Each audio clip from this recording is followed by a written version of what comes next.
Page number 23, Standard 12th Commerce.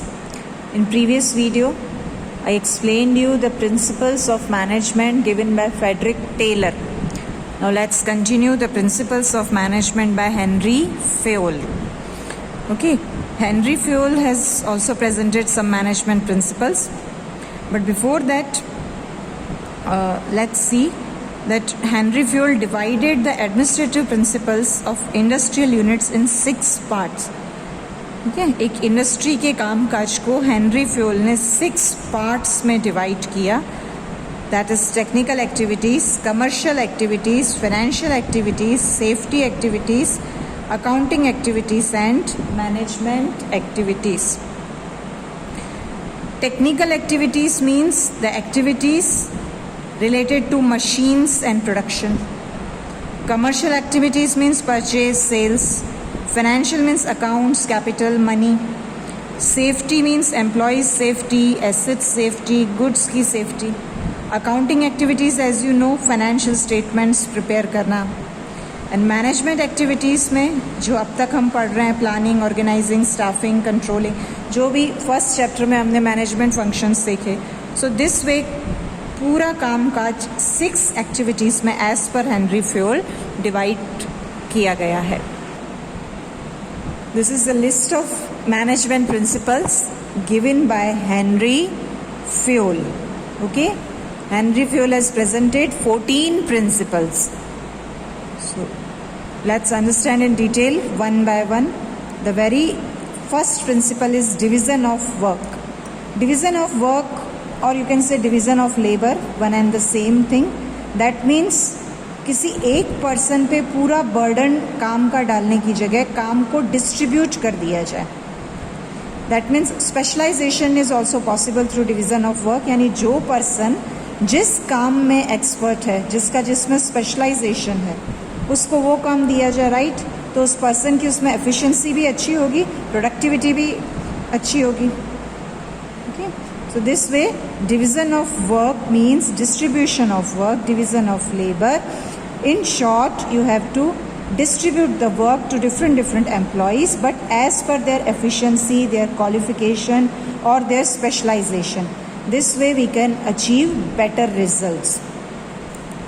Then second principle is authority and responsibility. This is important principle. In 3 marks question this can be asked. Authority and responsibility are 2 sides of a coin. आप कहो सिर्फ authority मिलेगी, responsibility नहीं, not possible. सिर्फ responsibility दे दो, साथ में किसी को अथॉरिटी नहीं दो, दिस इज नॉट पॉसिबल. जब आप किसी भी पर्सन को एक टास्क, एक रिस्पॉन्सिबिलिटी, एक ड्यूटी देते हो, तो उसको वो काम कंप्लीट करने के लिए आपको अथॉरिटी भी देनी ही पड़ेगी. So this is the principle of authority and responsibility. But कितनी अथॉरिटी देना, that should be in proportion of responsibility. जितनी रिस्पॉन्सिबिलिटी सामने उतनी अथॉरिटी. ओके, और साथ में कुछ और चीज़ों का भी हम ध्यान रखेंगे, जैसे post of employ, knowledge, qualification, experience, art of leadership, maturity. ऐसी काफ़ी चीज़ों को ध्यान में रखकर हम पावर असाइन कर सकते हैं.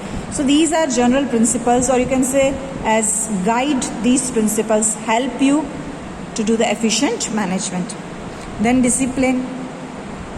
अगर आप अपने रिसोर्सेज का मैक्सिमम यूज़ करना चाहते हैं तो डिसिप्लिन बहुत ज़रूरी है. This is for you to students. Whatever books, digest, resources you are have, अगर आप उनका मैक्सिमम यूज़ और अच्छे रिजल्ट्स चाहते हैं, so you must need discipline. Even in the business, discipline is very important. Now discipline means harmonious environment, a peaceful environment where rules and some code of conduct are there. As a result, एक smoothly control के साथ काम होता है through discipline, through rules. और employees का job में काम भी अच्छा इससे होता है, easily काम हो जाता है, और इससे प्रॉपर स्मूथली कोऑर्डिनेशन भी हो जाता है because of discipline. Unity of command.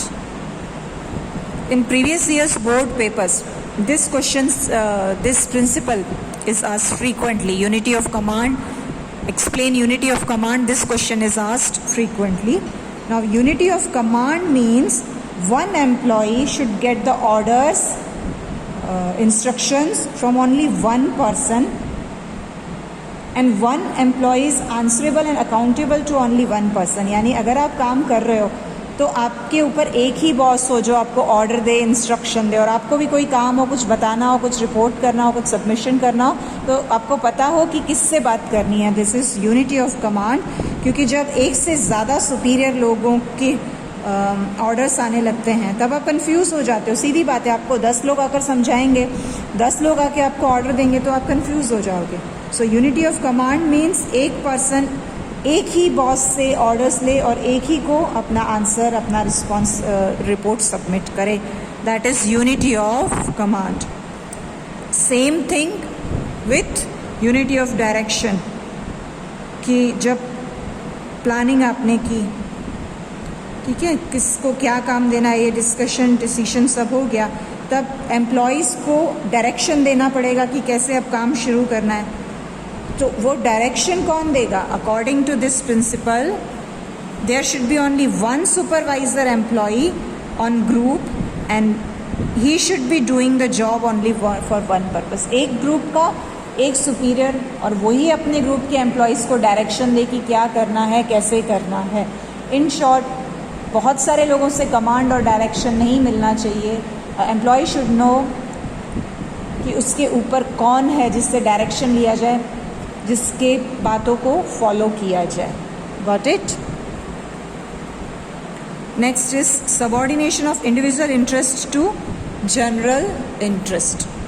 Now, individual interest means employees का personal interest, and general interest means एक ऑर्गेनाइजेशन का इंटरेस्ट.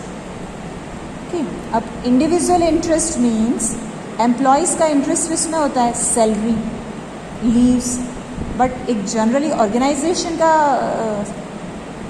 इंटरेस्ट क्या होता है कि ऑर्गेनाइजेशन की ग्रोथ हो और मैक्सिमम प्रॉफिट हो. लेकिन overall individual interest should be subordinate and general interest should be main. Okay, management एक कलेक्टिव एक्टिविटी है, उसमें हर किसी का अपना गोल हो सकता है और ओवरऑल बिजनेस का अपना गोल हो सकता है. लेकिन एक चीज़ याद रखनी है, ऑर्गेनाइजेशन का ग्रुप जनरल इंटरेस्ट वो ज़्यादा इम्पॉर्टेंट है, लेकिन हो सके उतना वर्कर्स और ऑर्गेनाइजेशन का एक कॉमन इंटरेस्ट होना चाहिए, उनके इंटरेस्ट में हार्मनी होनी चाहिए.